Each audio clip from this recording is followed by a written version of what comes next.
Hi hello emotional traders, this is Vijay. మీరు ప్రస్తుతం trading చేస్తూ డిసిప్లైన్గా ట్రేడ్ చేస్తూ ఉంటే ఈ వీడియో మీకు అవసరం లేదు. అలా కాకుండా ప్రస్తుతం ట్రేడింగ్ చేస్తూ మీరు డిసిప్లైన్గా లేకపోతే ఈ వీడియో మీకు బాగా యూజ్ అవుతుంది. ఫుల్ వీడియో చూడండి. ఓకే, సో నేను థంబ్నెయిల్లో మెన్షన్ చేసినట్లుగా మనం ట్రేడింగ్ చేసేటప్పుడు ఎమోషన్స్ని ఎలా కంట్రోల్ చేసుకోవాలి. సో ప్రతి ఒక్కరూ చెప్పే మాటే, ఎమోషనల్ కంట్రోల్స్ చేసుకుంటే డిసిప్లిన్ ట్రేడర్ అవుతారు, డిసిప్లిన్ ట్రేడర్స్కు మాత్రమే స్టాక్ మార్కెట్లో సక్సెస్ ఉంటుంది అనేది నాకు మీకు అందరికీ తెలిసిన విషయమే. కానీ ప్రాబ్లం ఏంటంటే అసలు మేము ఎలా కంట్రోల్ చేసుకోవాలి ఎమోషన్స్ని? ప్రతిరోజు ట్రై చేస్తూనే ఉన్నాము, బట్ స్టిల్ ఎమోషన్స్ని కంట్రోల్ చేసుకోలేకపోతున్నాం. దీనికంటూ ఒక సొల్యూషన్ ఉండాలి కదా.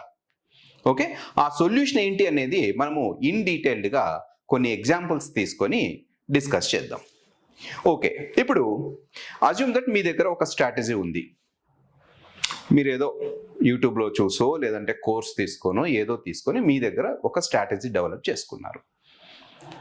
మార్నింగ్ మార్కెట్లోకి వస్తారు, ఆ స్ట్రాటజీ ప్రకారం మార్కెట్ని అనలైజ్ చేస్తారు. అజ్యూమ్ దట్ ఒక పర్టికులర్ పాయింట్ దగ్గర మీకు ఎంట్రీ వచ్చింది. Say for example CE by entry వచ్చింది అనుకుందాం.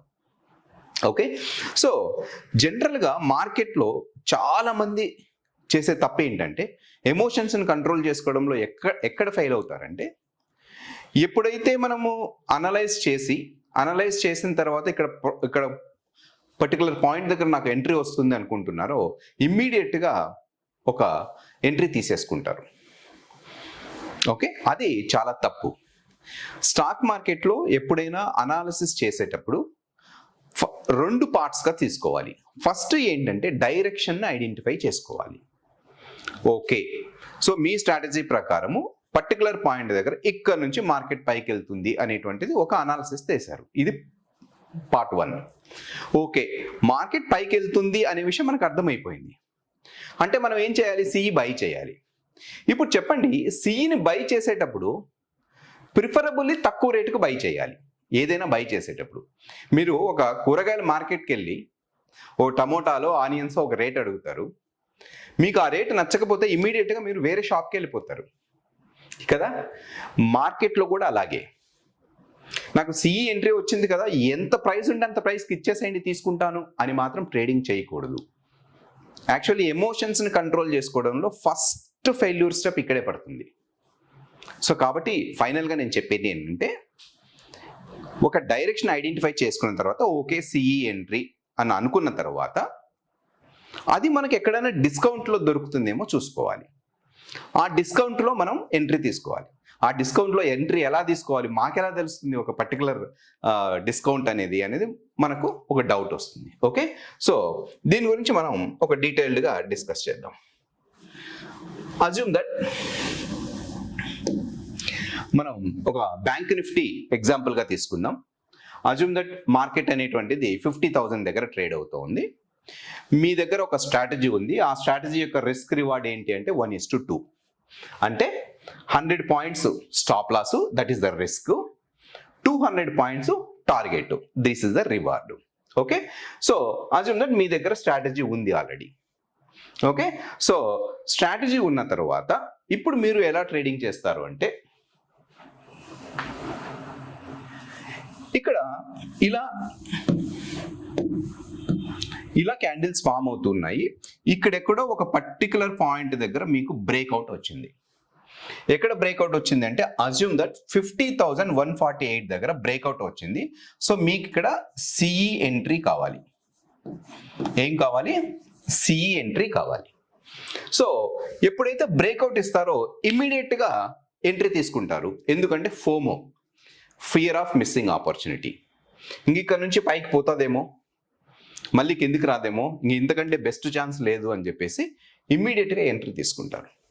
మీరు ఏ స్ట్రాటజీ ఫాలో అయినప్పటికీ కూడాను ఫస్ట్ మీరు డైరెక్షన్ని ఐడెంటిఫై చేసుకోవాలి.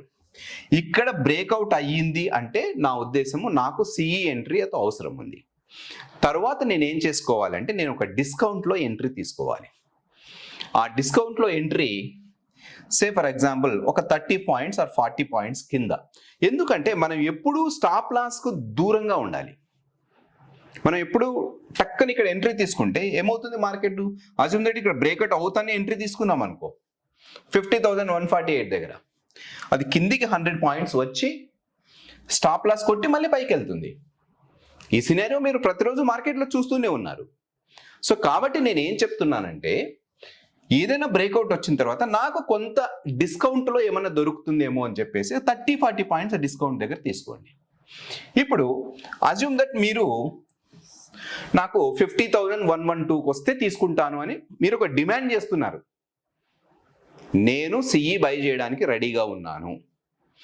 ఎప్పుడు రెడీగా ఉన్నారు? 50,112 పాయింట్కి వస్తే రెడీగా ఉన్నాను. ఎప్పుడైతే ఇది మెంటల్లో ప్రిపేర్ అవుతారో, మీరు మాన్యువల్గా ట్రేడ్ చేస్తూ ఉంటే ఎగ్జాక్ట్గా 50,112 దగ్గర ఎంట్రీ తీసుకోలేరు ఎట్టి పరిస్థితుల్లో. కానీ మీకు 50,112 దగ్గర సిఈ బై అనేటువంటి ఎంట్రీ కావాలి. సో ఏం చేస్తారు? 50,148 ఉంది, ఇలా 10 పాయింట్స్ కిందికి వస్తున్నాయి. సే ఫర్ ఎగ్జాంపుల్ 50,138కి వస్తున్నాయి. అమ్మ చాలు, ఈ డిస్కౌంట్ నాకు ఇంకా చాలని చెప్పేసి టక్కన ఎంట్రీ తీసుకుంటారు.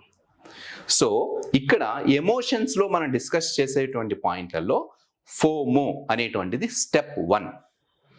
ఎమోషన్స్ను కంట్రోల్ చేసుకోలేకపోవడము అనేటువంటిది ఫోమోతో మొదలవుతుంది. ఇంతకంటే ఎక్కువ డిస్కౌంట్ రాదేమో, నేను మళ్ళీ ఆపర్చునిటీ మిస్ అవుతానేమో, లెట్ మీ టేక్ ఇమీడియట్లీ అనేటువంటిది మీరు తీసుకుంటారు. దీనివల్ల చాలా టైమ్స్లో మార్కెట్ కిందికి వచ్చి మన స్టాప్ లాస్ను హిట్ చేస్తుంది.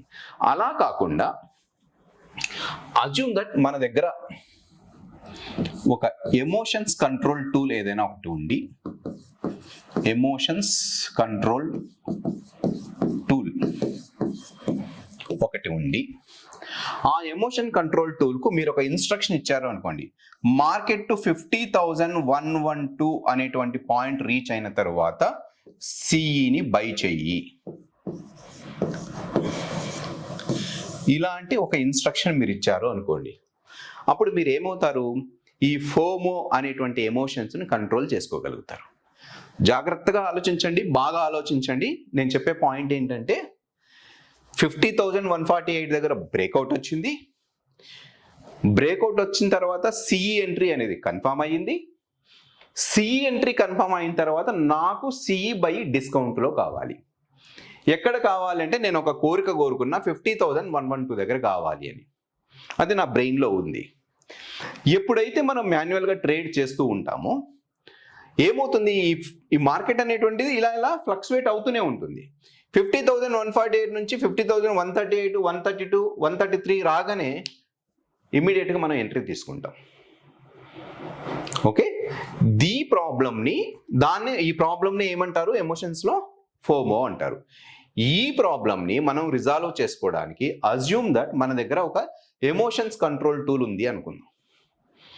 ఆ ఎమోషన్ కంట్రోల్ టూల్కు నేను ఈ ఇన్స్ట్రక్షన్ ఇచ్చాను అనుకుందాం, మార్కెట్ టు 50,112కి వస్తానే సిఈని బై చేసేయండి. ఆటోమేటిక్గా అది బై చేస్తుంది. సార్ దీనికి ఎమోషన్స్ కంట్రోల్ టూల్ ఎందుకు? నేనే చార్ట్ని అనాలిసిస్ చేస్తాను, పర్టికులర్ 50,000 సిఈ అనేటువంటిది 340 రూపీస్కి వస్తేనే బై చేయని ఒక ఇన్స్ట్రక్షన్ ఇచ్చేస్తాను అని మీరు అనుకోవచ్చు. కానీ ఎమోషన్స్ కంట్రోల్ టూల్కి వాటికి డిఫరెన్స్ ఏంటంటే, ఈ ఎమోషన్స్ కంట్రోల్ టూల్లో ఈ ఎంట్రీతో పాటు మనం ఏం చేయొచ్చు అంటే 50,112 నుంచి 50,012 దగ్గర నాకు స్టాప్ లాస్ ఇచ్చేసేయండి.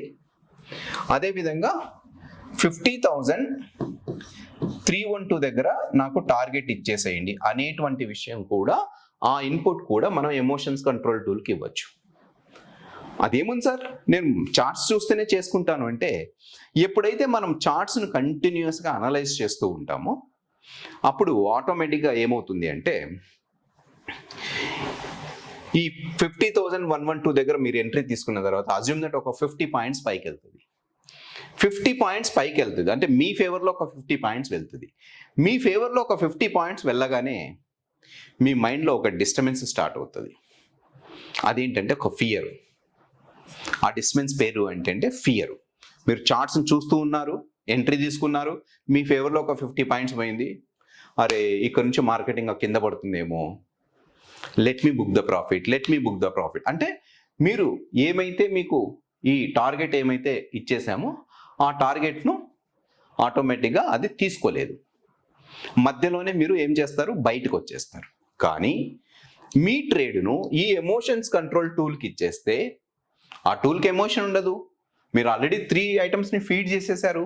పర్టికులర్ పాయింట్ దగ్గర నాకు బై కావాలి, పర్టికులర్ పాయింట్ దగ్గర నా స్టాప్ లాస్ ఉంది, పర్టికులర్ పాయింట్ దగ్గర నా టార్గెట్ ఉంది అని.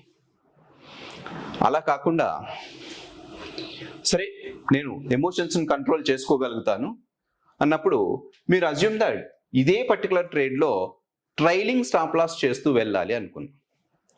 సే ఫర్ ఎగ్జాంపుల్ మీకు ఒక 3000 రూపీస్ ప్రాఫిట్ వచ్చిన తర్వాత ఒక 2000 రూపీస్ ప్రాఫిట్కు లాక్ చేయాలి అనుకుందాం.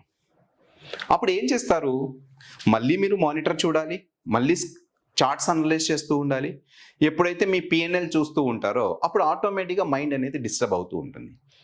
పిఎన్ఎల్ 3000 వస్తూనే 2000కి స్టాప్ లాస్ పెట్టరు, మీరు ట్రైలింగ్ స్టాప్ లాస్ పెట్టరు, టక్కన 3000కి బయటకు వచ్చేస్తారు.